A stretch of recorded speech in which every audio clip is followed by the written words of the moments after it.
Mateus 6, 21. Nós temos repetido todas as quintas-feiras algumas lições em relação à batalha espiritual na família. E eu quero sempre que começar as ministrações repetir isso, porque tem pessoas que não ouviram ainda que a gente vai pregar isso lá na frente, mas você ouvir vai refrigerar sua alma para que você se lembre disso quando a luta vier. Quando a guerra travar, você lembrar dos princípios, amém? A coisa mais importante em uma guerra espiritual é você saber quais são os seus princípios, aquilo que você deve acreditar nesse momento. Então, uma das coisas que nós temos falado toda quinta-feira é que, enquanto nossa casa não se converteu, não se rendeu aos pés do Senhor, ali há um campo de batalha. Precisamos saber quem são os inimigos nessa batalha, amém? Quais são as armas do inimigo, quais são as nossas armas, para que nós possamos ter uma vitória plena e mais rápida, porque o final dessa batalha para sua família já está definido. Em todas as coisas, nós somos mais do que vencedores, amém? Agora, acelerar essa vitória é possível quando você pratica os princípios e conhece as verdades. Mateus 6, 21 diz assim: porque onde está o teu tesouro, aí estará também o teu coração. Amém? Pode sentar. Aonde está o teu tesouro, aí estará também o seu coração.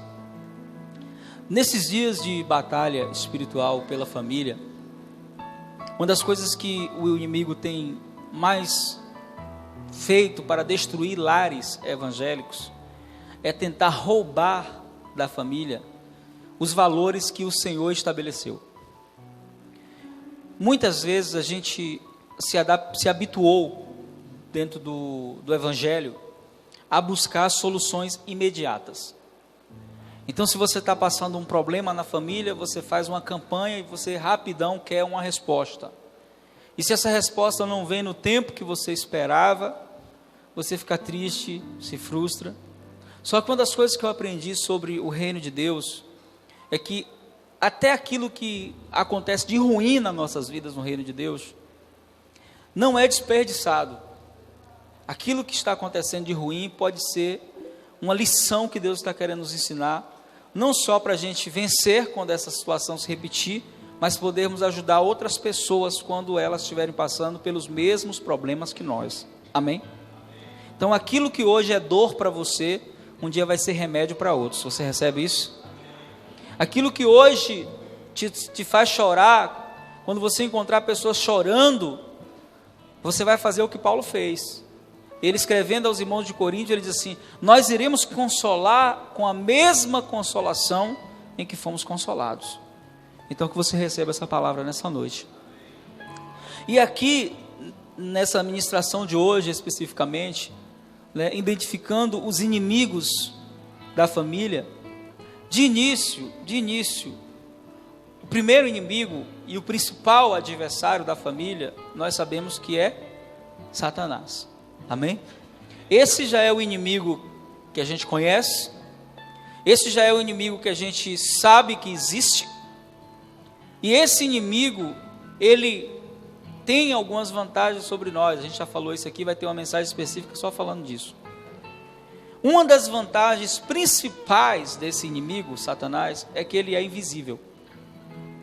E você lutar contra um ser que você não pode ver é uma desvantagem imensa, que só pode ser superada se você tiver uma comunhão muito profunda com o Senhor. Por quê, pastor? Porque Deus nunca fica atrás de Satanás, Ele sempre está adiante. Amém? Se você tiver um relacionamento íntimo com o Senhor, sempre que o inimigo estiver tramando alguma coisa, Deus vai alertar você antes. E se Deus não conseguir te alertar, o livramento chega, porque Deus é fiel. Amém? E essas questões espirituais, na verdade, quando a gente fala sobre as ações do inimigo, como falamos semana passada, e identificando o inimigo, às vezes a gente mistifica muito as coisas, achando que o diabo ele vai encarnar em alguém, possessar em uma pessoa da nossa casa, e vai ali por meio daquela pessoa fazer o que ele quer fazer. E na verdade, toda ação de Satanás, ela é permitida ou por nossa ignorância, ou seja, quando você não conhece a autoridade que você tem, Satanás pode sim fazer uma festa na sua casa, uma bagunça, abusar de você. Ou, além de ser uma forma permitida por nossa ignorância, ou quando nós valorizamos muito a ação do diabo. Tem pessoas que elas pintam um demônio, um diabo tão poderoso, que ele parece invencível. Só que não é isso que a Bíblia diz sobre ele, amém? Lucas 10:19 diz que o Senhor nos deu autoridade para pisar serpentes e escorpiões e todo o poder das trevas. Você crê nisso? Então esse primeiro inimigo, nem sempre ele vai agir na nossa casa, nem sempre, de uma forma espiritual. Por que Satanás, às vezes, ele consegue reinar em algumas casas? Por que em alguns lares o inimigo consegue se fortalecer?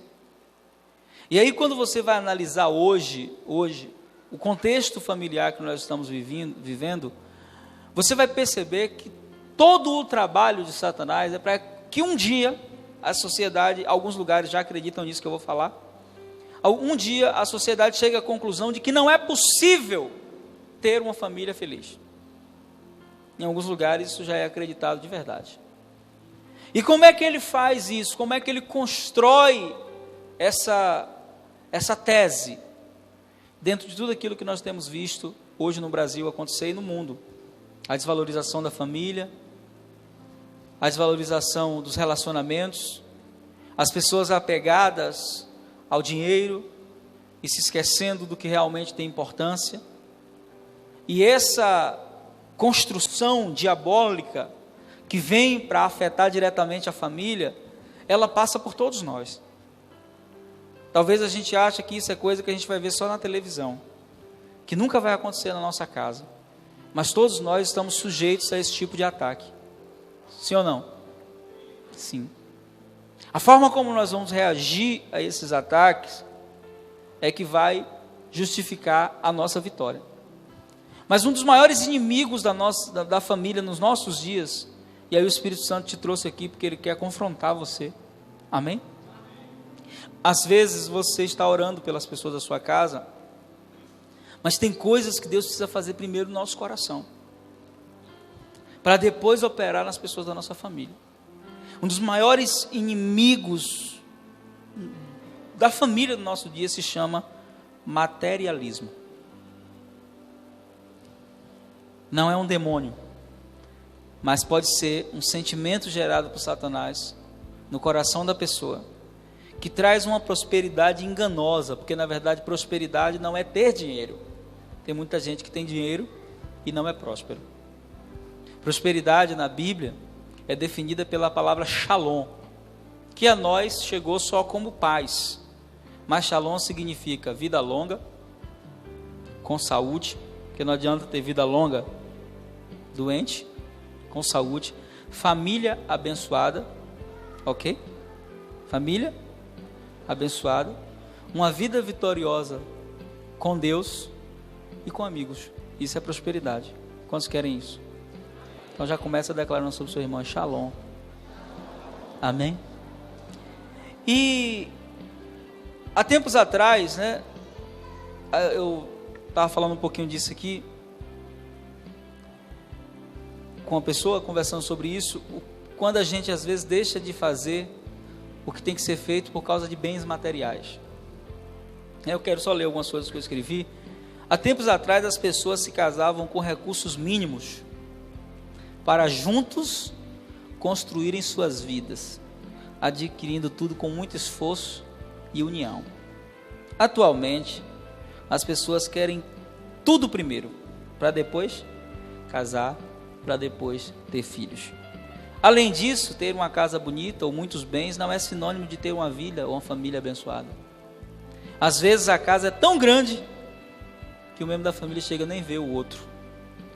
Os pais não devem pensar que dar tudo para um filho significa que ele está sendo bem criado. O papel dos pais vai muito além do que gerar e sustentar os filhos. A companhia, o ensinamento de valores pautados pelo amor são os que os filhos mais precisam de seus pais. Muitos pais gastam seu tempo longe dos filhos, trabalhando para lhes dar o melhor, e depois perdem seus filhos para o mundo. Quando os valores materiais estão em primeiro lugar na família, então as pessoas se tornam inimigas umas das outras dentro de casa. Muitos irmãos se tornam inimigos por causa de uma divisão de herança ou sociedade. Então não seja inimigo de sua família por causa de bens materiais. E aí essa construção, às vezes uma fortaleza que precisa ser derrubada no meio da família, é o apego aos bens materiais. Dentro do que eu escrevi aqui um pouco, às vezes, hoje é assim, as pessoas, elas antigamente casavam e elas só tinham fé e coragem, né? Assim, eu casei assim, né? Na verdade, casei nessa pegada. Eu dou risada hoje com o Rose, assim, a gente era tão pobre quando casou, e eu não conheço ninguém que casou e ficou mais pobre do que era. Já começa a ter dois, né? 2 escovas de dente, já começa, tudo vira 2, né? Já dobra já, né? E a construção do materialismo nos nossos dias, que faz com que as pessoas se apeguem muito, muito, muito a bens materiais, vai fazendo que pessoas comecem a fazer exigências. As pessoas olham para nós temos 5 filhos, só, infelizmente. Queríamos ter uns 12, 13, né, no mínimo. Só que o tempo e o ministério não nos permitiu. E as pessoas perguntam, como vocês conseguiram ter 5 filhos no tempo em que a gente vive? E eu respondo para elas o seguinte: Deus vai mandar a provisão de acordo com a sua necessidade. Deus vai mandar a provisão de acordo com a sua. E Deus nunca falhou conosco. Nós queríamos 5 filhos quando nos casamos, tanto eu quanto ela.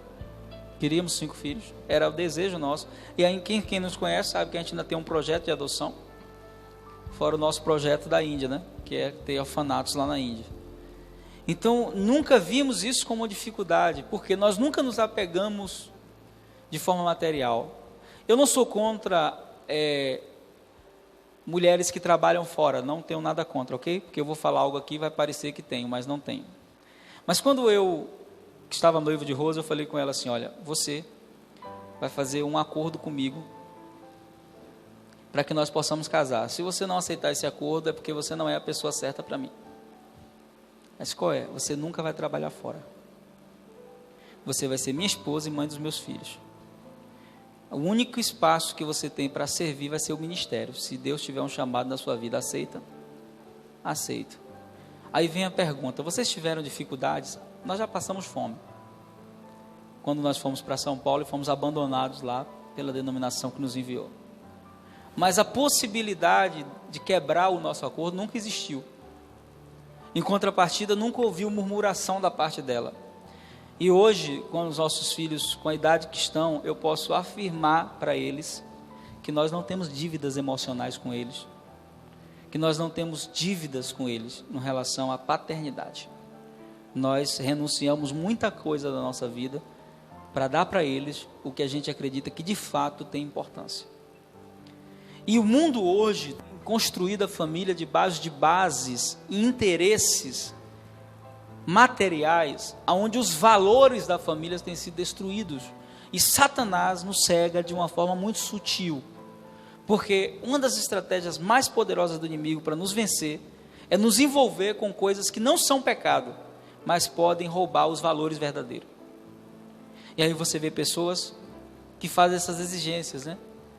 Para casar, para ter filhos, pessoas que vão adiando. Outro dia eu estava conversando com uma pessoa que já tinha quase 7 anos de casado. Eu falei: por que vocês não têm filhos ainda? Não, porque a gente precisa fazer isso, precisa fazer aquilo. Eu falei: olha, vocês estão retardando a bênção de Deus na vida de vocês, porque todo filho tem uma promessa de Deus. Todas as vezes que Deus anuncia um filho, um livramento vem, uma vitória vem, uma coisa grandiosa vem, é Deus trazendo. Foi assim na Bíblia. Os filhos na Bíblia eram um sinal de que Deus estava projetando algo. Por isso eu quero profetizar para você nessa noite, que tem desejo de ter e não pode, que o Senhor toque você agora, que você seja curada em nome de Jesus, que você seja curado em nome de Jesus, amém? Então o materialismo tomou conta dos valores familiares no meio da igreja, e você vê pessoas que estão vivendo em prol disso, do materialismo. Tem uma história que me mandaram na internet, você já deve ouvir, do pai que o filho era, do filho que o pai era psicólogo, e trabalhava atendendo pessoas, e ele não tinha tempo para ele. Um dia o pai chegou em casa, né? Em um dos momentos ele conseguiu falar com o pai, ele perguntou ao pai, quanto você cobra por hora para as pessoas ficarem conversando com você? E o pai disse, por que você quer saber isso? Ele disse, não, eu queria saber quanto é. E o pai falou, é tanto. Aí ele pegou, pois é, eu juntei minha mesada e eu queria 2 horas do seu tempo, porque eu queria conversar contigo. A gente pode conversar? E aquilo mexeu com aquele pai, porque ele viu que ele estava, né, usando um jargão que todo mundo usa. Eu estou fazendo tudo para dar o melhor para eles. Só que o melhor, às vezes, que eles querem é você. Talvez o melhor que eles querem é a sua presença. O melhor que eles querem é a sua companhia. E muitas famílias hoje, onde há uma construção, você sabia que muitas pessoas que estão hoje tentando reconquistar os filhos, que estão nas mãos do diabo, se eles tivessem feito o caminho correto, não estariam precisando pagar esse preço? Que é mais ou menos assim, né? A gente tem uma forma de lidar com a família que é muito interessante. Já viu quando a criança começa a falar, a gente fica besta. Todo mundo fica, até o mais sensato dos sensatos fica besta quando a criança começa a falar. Não é assim? Ela, papai, fala, falou. Se for vô, então, vô e vó é um negócio absurdo, né? E aí a gente fica assim, a gente quer que a criança fique falando toda hora, né? É ou não é? Fala com vovô, fala com vovó. Aí a criança começa a crescer, chega a fase em que ela só quer falar. Quem conhece essa fase? Muito bem, né? Só quer falar. Nessa fase a gente manda a criança calar a boca. Cala a boca. Tá vendo que a gente está conversando? Aí quando chega na adolescência, a gente quer que eles falem, eles não querem mais falar, porque tem uma confusão na mente deles. Bom, quando eu era bem menor, ele mandava eu falar. Depois ele mandou que eu calasse a boca. Agora ele quer que eu fale de novo, não estou entendendo nada. O que é que ele quer mesmo? E essa construção que é fortalecida pelo materialismo, que não é um demônio, mas é uma forma que Satanás pode usar para você roubar a sua família ou perder a sua família. Eu atendi um homem uma vez. Eu estava aqui em Salvador pregando na igreja e ele veio conversar comigo. Um grande empresário. 14 farmácias, não sei quantas panificadoras, muito rico. Mas a esposa tinha deixado ele, tinha acontecido um divórcio. E a esposa dizia para todo mundo assim, olha, não volto para ele, aconteça o que aconteceu, eu não volto. E quando eu estava pregando nessa igreja, na Assembleia de Deus, lá de Pernambuco, a mãe dele estava no culto e me procurou no final e disse assim, pastor, eu queria lhe pedir uma ajuda em oração. E me contou a situação do filho. Meu filho está em depressão. É um menino bom, desde criança, sempre foi um bom filho, coisa e tal. Aquele discurso peculiar da mãe, né? E agora a mulher deixou ele. Quando casou com ele, não tinha nada. Enfim, olhando coisas que não tinha nada com nada, né? E aí eu disse assim, eu posso conversar com ele? Ele vai me atender? E fui conversar com ele. Ele, pastor, eu daria tudo que eu tenho, tudo, para que ela voltasse para mim. E eu ouvi aquilo e aquilo mexeu com o meu coração, né? Eu disse, você daria tudo que você tem hoje? Ficaria pobre, né? Eu comecei a argumentar com ele. Para que ela voltasse para você, daria, pastor.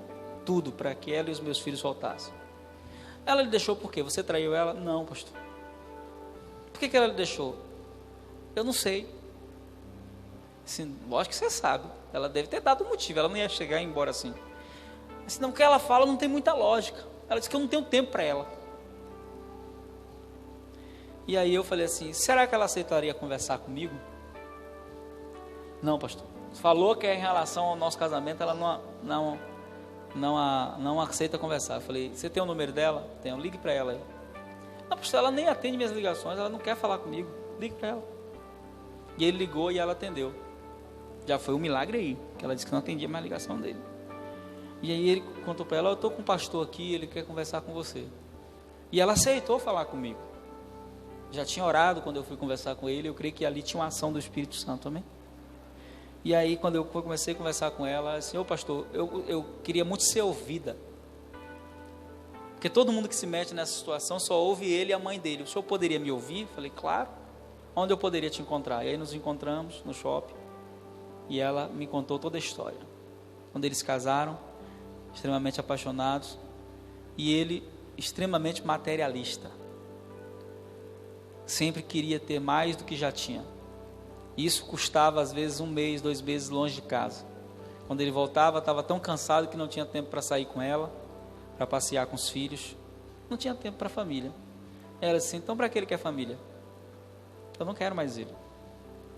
E aí eu comecei a conversar com ela e orando, e o Espírito Santo moveu o coração dela e eles se reconciliaram. Mas antes dele se reconciliar, eu sentei com ele e falei um monte de coisa para ele. Na verdade, dei uma bronca muito severa nele, né? E falei para ele, você lembra o que você me falou na frente dela, né? Que você daria tudo para voltar para casa, pois agora está aqui. Eu quero ver. E eu vou acompanhar o relacionamento de vocês, ainda que eu não seja o pastor de vocês, mas eu quero acompanhar. E ele então mudou toda a dinâmica da vida dele, toda a funcionalidade, e a família está junto até hoje. Então a gente poderia culpar Satanás por conta de um divórcio desse? O diabo diretamente não, indiretamente sim, envolvendo a pessoa numa sensação de que aquilo que ele tem é mais importante, e não é mais importante. Então, um dos maiores inimigos da família dos nossos dias se chama materialismo.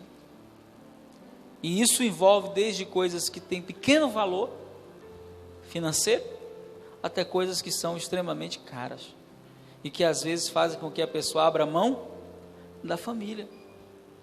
Um segundo inimigo da família dos nossos dias se chama ativismo. A nossa geração é uma geração ativista. As pessoas vivem correndo para lugar nenhum. Fiz algumas anotações aqui. Mateus 24, 43 diz assim: mas considerai isto, se o pai de família soubesse que hora o ladrão vem, vigiaria e não deixaria que fosse arrombada a sua casa. O tempo corrido tem consumido a vida de muitas famílias. As pessoas não têm tempo nem para conversar, ou quando ainda o fazem, estão divididas, fazendo outras coisas ao mesmo tempo, dirigindo, trabalhando, ocupadas com seus afazeres. A distância entre os lugares tem sido superada pela comunicação através da internet, né?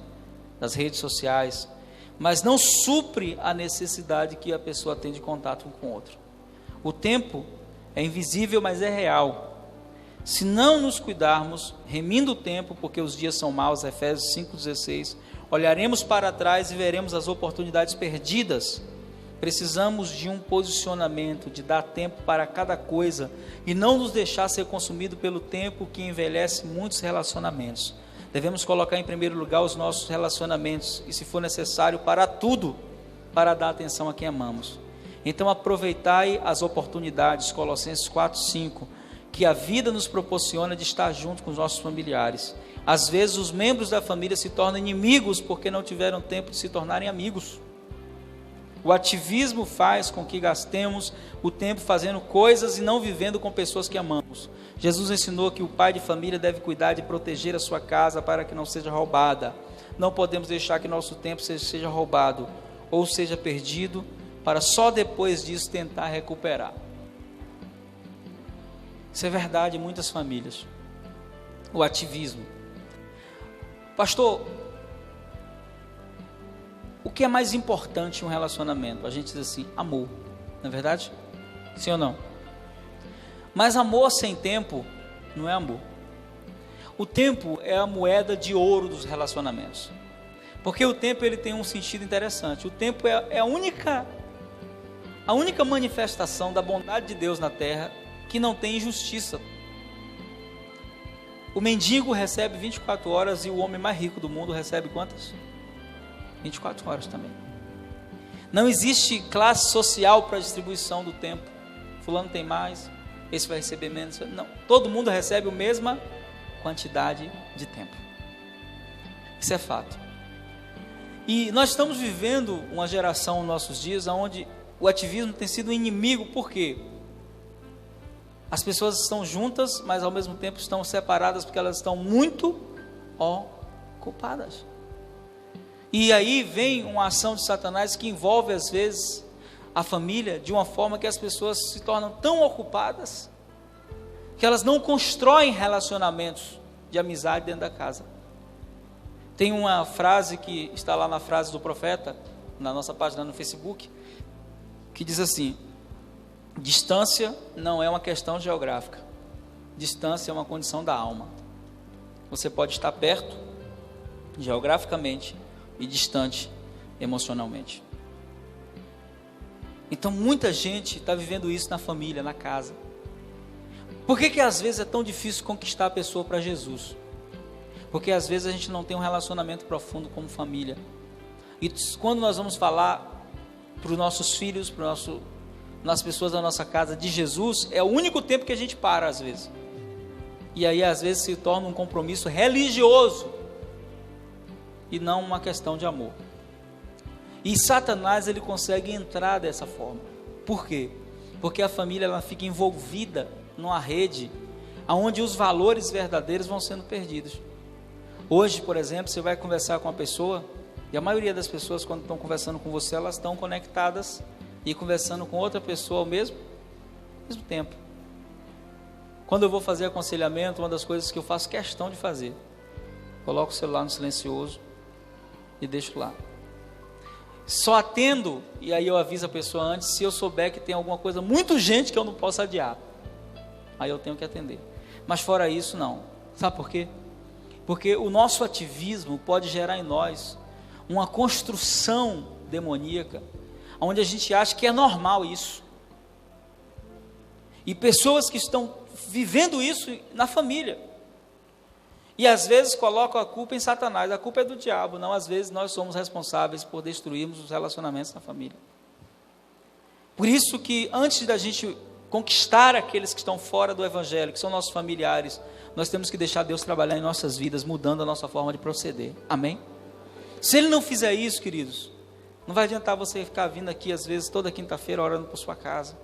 Porque tem coisas que Deus vai ministrar aqui, mas tem coisas que você vai fazer lá, que vai mudar tudo aquilo que já foi construído pelo inimigo, por conta de um comportamento errado.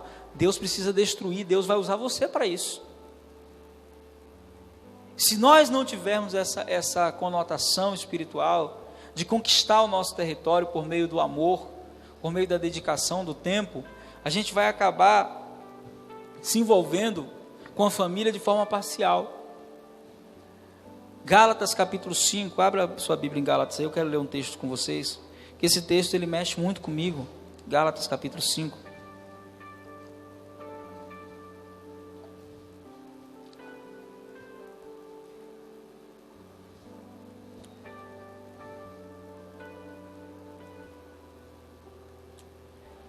Versículo 6, eu quero que você preste atenção nesse versículo, amém? Quantos aqui tem fé para Deus mudar a história da sua casa? Levanta a mão. Quem tem fé de verdade mesmo para Deus mudar a história da sua família? Então preste atenção nesse versículo, amém?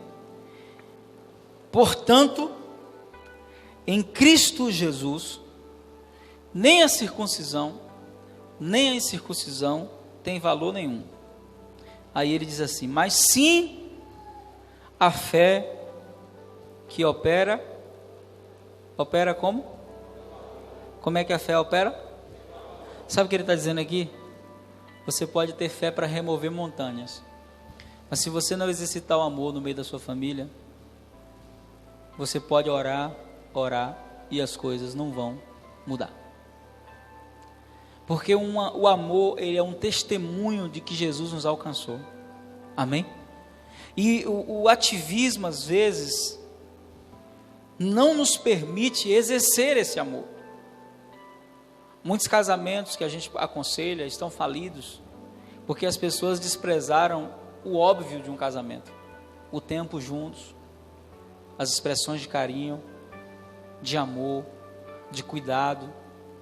E acabaram gerando no relacionamento um desgaste. Tem gente que diz assim, meu casamento caiu na rotina. Mas quem permitiu? Como foi que isso se estabeleceu? E por que se consolidou?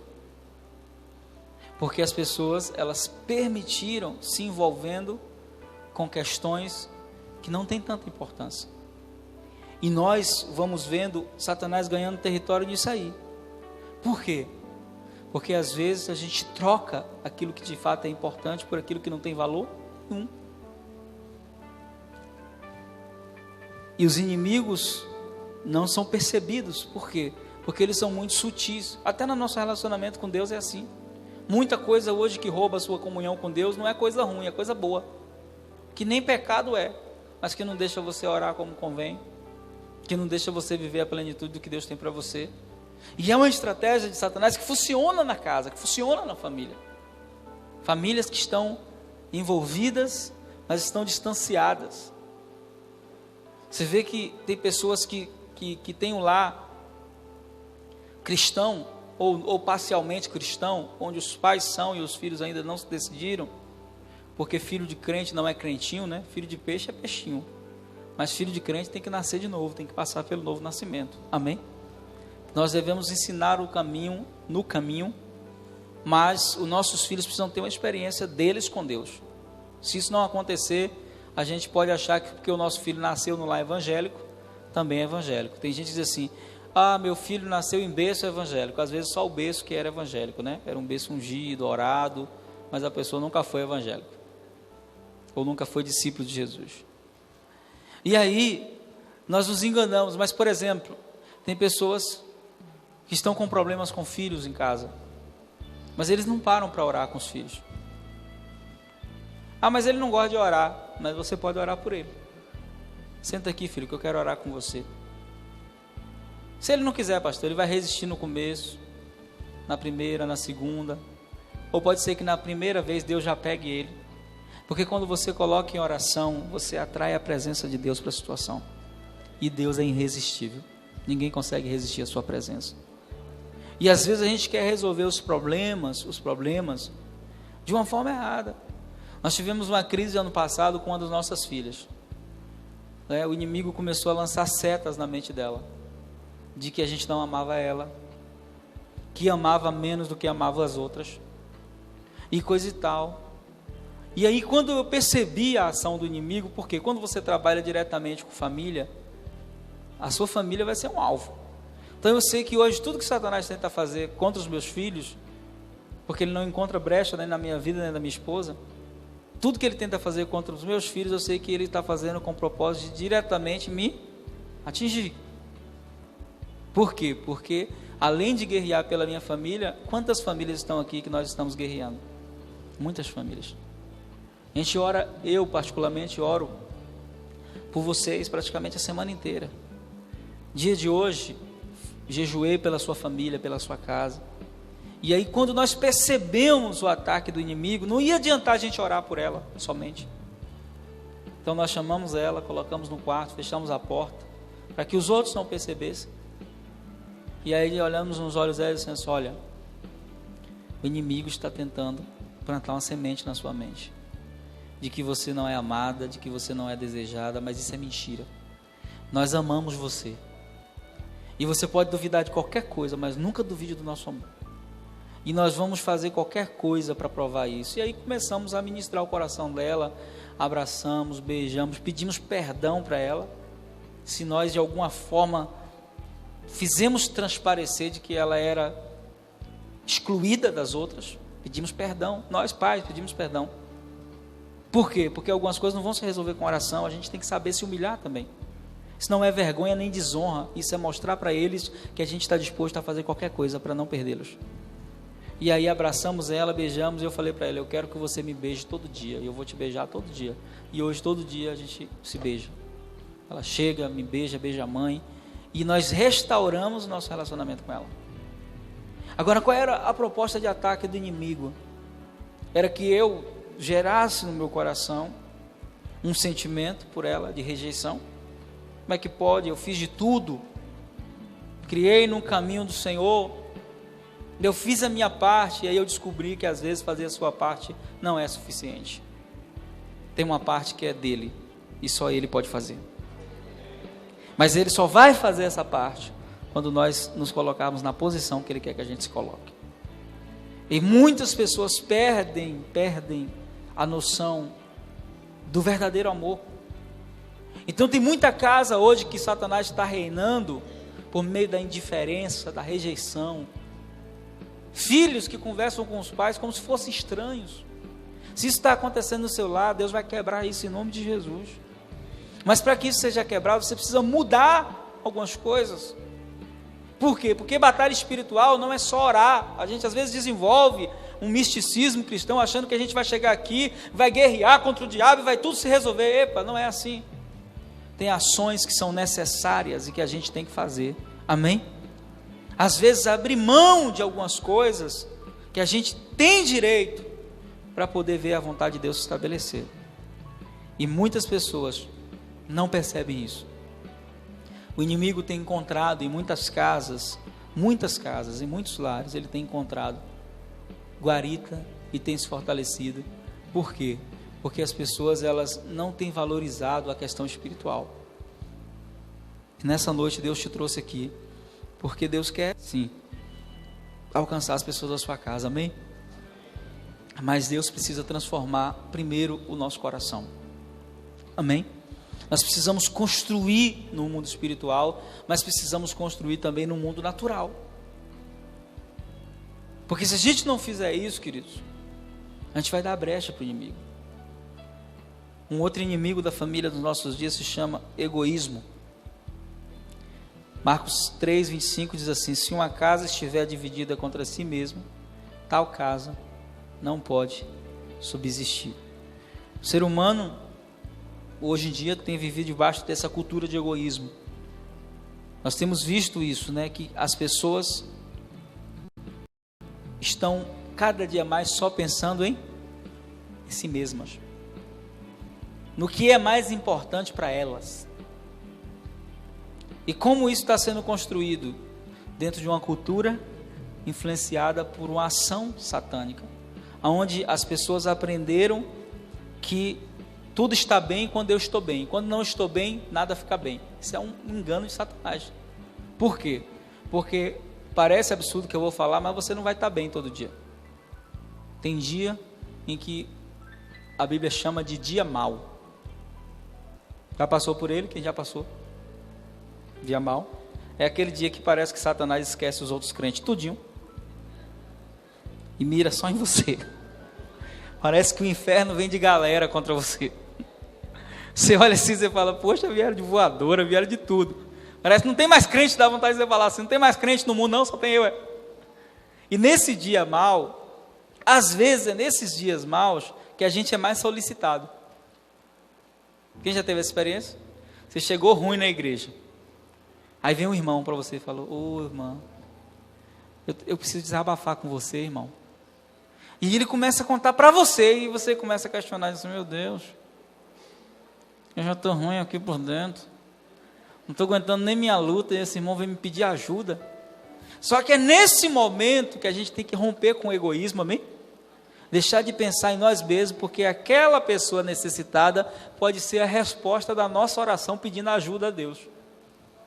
Como assim, pastor? Não entendi. Eu gosto sempre de dar um exemplo de um livro que eu li há muitos anos atrás, de um missionário que ele foi missionário em um país de gelo, né? Esses países que tem muita neve, tipo os países dos... E ele, todas as vezes que saía para evangelizar, ele tinha que ir com um guia, porque você sabe que neve é igual ao deserto, não fica pegadas. Então não tinha caminhos certos. Só que o guia dele era o único cristão que tinha na aldeia, era um velhinho. O velhinho morreu. Ele tinha duas opções agora: ou abandonava o projeto missionário que ele estava realizando, ou ele tentava evangelizar só. Ele orou e um dia resolveu sair só. E conseguiu evangelizar as outras aldeias, mas quando ele foi voltar para casa, até certo caminho, o guia tinha ensinado alguns macetes para ele, né? Riscar árvores, então ele já sabia qual era, mas tinha alguns caminhos que era muito cheio de pontos cegos. E aí ele chegou num caminho desse e ele não conseguiu achar o caminho para a aldeia que ele morava. E aí ele começou a lutar pela vida, né? Porque o frio começou a ficar intenso. Tinha uma hora que o frio, a temperatura caía muito mais do que já era baixa ali. E ele começou a entrar no estado de hipotermia ali, ele começou a morrer. E aí ele conta nesse relato que chegou uma hora que ele desistiu da vida, porque ele sabia que ele ia morrer. E quando ele estava já caído, com o corpo quase coberto pela neve, Diz que a lágrima, quando ele chorava, empedrava na hora. Ele disse que olhou assim, já com os cílios cobertos de neve, e ele viu uma criança chorando. E ele acreditou que estava no estado de alucinação. Quando ele ouviu aquela criança chorando, ele disse que olhava assim, ele só conseguia abrir os olhos, nem levantar mais ele conseguia. E aí ele começou, e o choro da criança começou a ficar mais alto. Quando ele olhou, mais uma vez, ele viu que não era uma alucinação, era uma criança mesmo. E ele diz no seu relato que ele não sabe como. Ele disse que quando ele viu, ele já estava com a criança no colo e correndo com a criança. E à medida que ele corria, o corpo dele foi aquecendo e a criança também. E aí ele correu uma certa quilometragem e aí ele viu as luzes da aldeia. Ele iria morrer a 500 metros da aldeia. E Deus, na sua soberania, fez aquela criança se perder para salvar a vida dele também. Mas preste atenção, Deus não enviou alguém mais forte. Deus enviou alguém, e quando ele foi ajudar alguém mais fraco, o Espírito Santo ali operou na vida dele, e ele também foi ajudado. Então, às vezes na nossa casa, na nossa família, a gente está passando uma situação assim, onde a gente diz assim: pastor, os ataques têm sido violentos na minha casa, e outro dia alguém veio me pedir para orar pela família dele. Eu não estou aguentando orar nem pela minha, mas às vezes é onde vem a vitória, porque sabe quando foi que Deus virou o cativeiro de Jó? Foi quando ele começou a orar pelos amigos dele, que nem amigos eram. Então, meu irmão, vamos abrir mão do egoísmo, sabe por quê? Porque Deus não quer libertar só a sua casa, Deus quer usar você como um libertador na vida de muitas famílias. Você recebe? E às vezes você vai viver a experiência que eu vivo, que nós pastores vivemos. Às vezes você vai ver Deus operar na família de outro através de você, e na sua não vai operar. Não no tempo que você queria. E aí a gente faz o quê? Desanima? Fica reclamando? Não, nós vamos abrir mão do egoísmo, porque nós sabemos que Deus vai operar na nossa família, porque Ele é fiel, e aquilo que Ele falou, Ele vai cumprir. Amém? Então, esses inimigos da família, eles são vencidos não só com oração. Não só com oração. Eu não vou vencer o materialismo com oração. Eu vou vencer o materialismo aprendendo a valorizar aquilo que de fato tem valor. Pessoas, não coisas. Amém? Eu não vou vencer o ativismo com oração. Eu vou vencer o ativismo sabendo separar um tempo para minha família. Porque se você for fazer um levantamento da sua semana, você recebe toda semana aí 178 horas por semana. Dessas 78 horas aí você dorme a metade, eu acho, né? Alguns menos que a metade, alguns mais que a metade, né? Esse dia eu li uma reportagem sobre dormir que me deixou muito preocupado. Porque uma das coisas que eu mais gosto de fazer é dormir. Dormir é muito bom, né? A Bíblia diz que Deus dá aos seus amados o sono. Eu não durmo muito, mas eu gosto de dormir. Eu sempre durmo tarde. Meu horário menos de dormir é 3 da manhã. Porque é na madrugada que eu oro, é na madrugada que eu leio, é na madrugada que eu fico ali. Eu sou mais produtivo com Deus na madrugada, né? Eu me lembro que uma vez teve uma situação aqui na igreja, em que, logo quando começou as vigílias, e eu acho que eu era o único pastor no começo que não vinha para as vigílias. E aí um pastor da igreja perguntou assim: pastor, por que o senhor não vem para as vigílias da igreja? Eu falei: eu não gosto de vigília não. O senhor não gosta de vigília? Eu falei: não, desse modelo aí eu não gosto não. Eu gosto de vigília e oração. E o senhor não ora de madrugada não? Eu falei: toda madrugada eu oro. Eu não preciso vir para a igreja fazer uma vigília para orar de madrugada, eu oro de madrugada. Mas se precisar eu venho. A irmã quer que eu venha? Isso seria bom, né? Eu vim umas 2, 3 para agradar a irmã, né? Para não abrir mão do egoísmo, né? Mas é o horário. Então eu acordo 8 horas, né? Às vezes 7. Essa madrugada Deus resolveu me acordar 4 horas da manhã. Eu dormi 1 hora e o Espírito Santo me acordou. Quando isso acontece, eu já sei o que é. Eu preciso orar. E aí eu fiz o quê? Fui orar. Amém? Então, quando nós descobrimos esses segredos em Deus, de fazer com que as coisas aconteçam por meio do sobrenatural, nós vamos descobrir que ações naturais podem revelar o sobrenatural. Amém?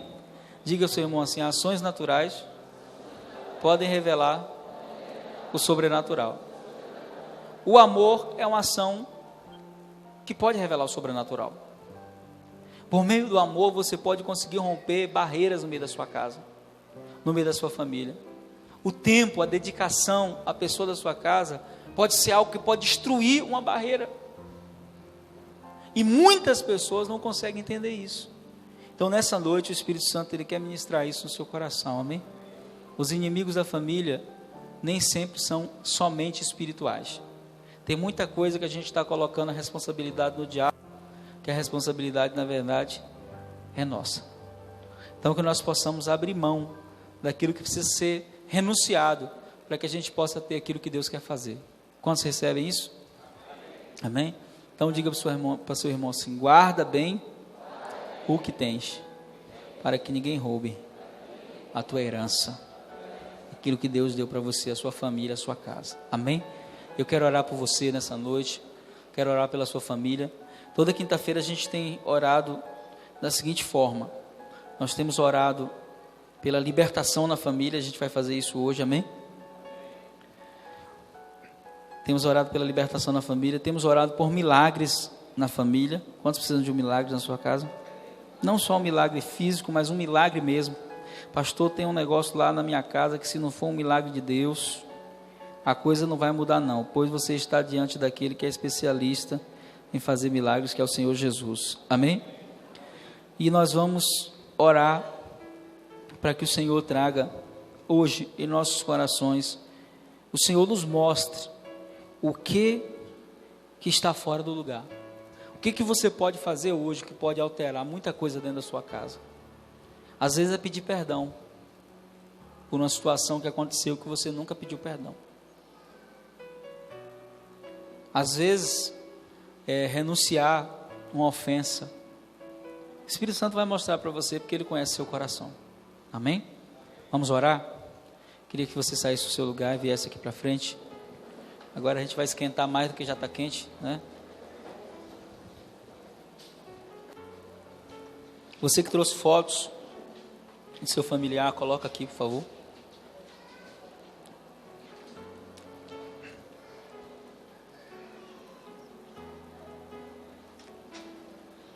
Primeiro nós vamos orar para que o Espírito Santo Ele revele para você o que você pode fazer, que pode ajustar algumas coisas dentro da sua casa, na sua família. Amém? Eu me lembro de uma experiência de um pastor que eu tive, foi um dos meus melhores pastores nessa trajetória ministerial. E ele era um dos caras mais dedicados à instrução bíblica e evangélica dos filhos. Pra você ter ideia, desde que as crianças nasceram até o momento em que elas saíram de casa, ele fez culto doméstico todos os dias. Mas a adolescência dos filhos dele, os filhos se afastaram do Senhor. E eu acompanhei os filhos dele, eles se reconciliaram, anos depois. Mas um dia, conversando com ele, quando os filhos se afastou, ele fez a seguinte pergunta para mim, ele disse: o que eu fiz de errado? Eu fiz o que a Bíblia manda, eu instruí eles no caminho do Senhor. E aí eu respondi para ele uma resposta que ele ficou chateado na hora comigo, mas depois do confronto ele refletiu e percebeu que estava errado. Eu disse: talvez os seus filhos não quisessem um pastor em casa, talvez eles quisessem um pai. Você nunca foi no estádio de futebol com seus filhos, você nunca foi na praia com eles, você viveu sua vida para a igreja. E aí ele não aceitou o fato na hora, mas é isso que eu estava falando para eles, era um desabafo dos filhos dele comigo. E depois que ele fez isso, né, Deus começou a restaurar a vida dos filhos. Então, algumas coisas não vão ser resolvidas com oração. Elas vão ser resolvidas com presença, elas vão ser resolvidas com amor, com renúncia. Algumas coisas não vão ser resolvidas fazendo campanhas, porque não é demônio que está agindo ali, é indiferença às vezes da nossa parte.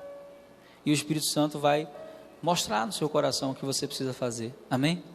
Eu me lembro de uma ministração que eu fiz parecida com essa, em uma igreja onde eu fui pastor. E eu dei um conselho que eu vou dar para você nessa noite, depois dessa oração. Amém? Chegar em casa hoje, você vai dar um abraço naquela pessoa que não veio, mas que você está orando por ela. Talvez quem veio, que já está aqui, você já abraça aqui. Amém? Mas você vai chegar e não vai falar nada, só vai abraçar. A pessoa não vai entender nada logo de cara. Você acha que é isso? E aí eu fiz uma ministração parecida com essa, em um congresso de família que eu fiz, dei esse conselho. E o pastor tinha um filho que estava afastado. do Evangelho. E aí ele entrou em casa, né? Eu estava hospedado na casa dele, o filho estava lá jogando videogame, ele falou: filho, levanta aí, né? E aí o filho levantou e falou: o que, pai? Assim, quero te dar um abraço. Aí abraçou o filho e começou a chorar. Começou a chorar. E o filho, sem entender nada, aí ele pegou assim no rosto do filho e falou assim: me perdoa. Mas pai, você está me pedindo perdão por quê? Eu disse: não, me perdoa. E aí no outro dia o filho foi para a igreja e se reconciliou. Eu não sei o que aconteceu naquele abraço, mas eu sei que Deus naquela hora quebrou alguma coisa no mundo espiritual. E você vai fazer isso hoje quando você chegar em casa. Se o seu familiar por quem você está orando está em casa, pode ser um filho. Se não for uma pessoa que está distante, né, dá um telefonema para ela, só diga assim: eu amo você, quer dizer que você é importante para a minha vida. E Deus vai usar essas ações para destruir ações diabólicas no mundo espiritual. Você crê nisso? Senhor, nós queremos orar nessa noite. Nós queremos que o Teu Espírito Santo nos move nessa noite para destruir tudo aquilo que o inimigo construiu no meio da nossa casa. Eu quero te pedir nessa hora que o Senhor traga sobre o coração dos Teus filhos um sentimento de amor que eles ainda não provaram. E eu quero declarar que sobre eles esteja a Tua unção para despedaçar jugo. A Tua palavra diz que a Tua unção despedaça todo jugo. E eu quero declarar, Senhor, que todo jugo e prisão emocional que Satanás colocou na vida desse filho, desse esposo, dessa esposa, da pessoa que é familiar, dessa pessoa que está aqui, nós declaramos agora que toda fortaleza de Satanás seja quebrada em nome de Jesus. E eu quero te pedir nessa hora, Espírito Santo, mostra aqui para cada um dos teus filhos o que necessita ser feito para que o teu nome seja glorificado.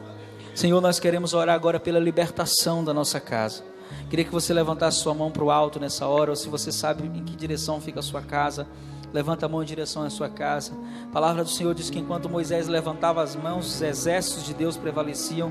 Então, Senhor, nós queremos te pedir nessa hora, envia os teus exércitos de anjos até onde está o familiar dessa pessoa, no norte, no sul, no leste, no oeste, não importa onde esteja a pessoa dessa família. Nessa hora nós nos levantamos, nós nos opomos contra toda a ação de Satanás, contra toda a ação do inimigo, contra toda a ação maligna, tudo aquilo que o diabo tentou fazer para destruir essa casa. Senhor, se existe alguma obra de bruxaria que foi feita contra essa família, algum espírito maligno que recebeu qualquer tipo de oferenda para destruir essa casa, nós agora declaramos quebrado em nome de Jesus toda a oferenda das trevas. Envia os teus anjos agora, Senhor, e desfaz todo o pacto de sangue, desfaz agora tudo aquilo que o inimigo tentou fazer para destruir essa casa. Se existe alguma ação maligna enviada contra essa família, nós quebramos agora em nome de Jesus todo o espírito que gerou frieza nesse relacionamento, nesse casamento, o espírito que faz com que quando esse homem está longe, ele sente vontade de estar com essa mulher, mas quando ele chega perto, o desejo desaparece. Nós repreendemos agora, expulsamos em nome de Jesus todo espírito de incompatibilidade, todo espírito maligno que tem construído no meio dessa casa fortalezas espirituais. Nós destruímos agora na autoridade do nome de Jesus. Com a sua mão levantada, diga assim: Senhor Jesus, nessa noite, eu declaro que toda arma forjada pelo inimigo contra a minha vida, contra a minha família, está quebrada agora, em nome de Jesus. Todo espírito que veio para roubar, matar, destruir, nessa hora, eu rompo o seu poder, a sua força, em nome de Jesus, e eu declaro sobre a minha casa, sobre a minha família, reinará a paz, a salvação, a libertação. Eu chamo agora a existência no nome de Jesus, e eu libero agora palavras proféticas dizendo: haja paz, haja libertação, haja mudança, milagres no meio da minha família. Aquilo que é impossível aos meus olhos, nessa hora, eu creio, no nome de Jesus, que o teu poder se manifestará, pois o Senhor é poderoso para fazer infinitamente mais, e eu creio que tu farás em minha casa, na minha família, em nome de Jesus. Só aqueles que creem. Dá um aplauso poderoso a Jesus essa noite.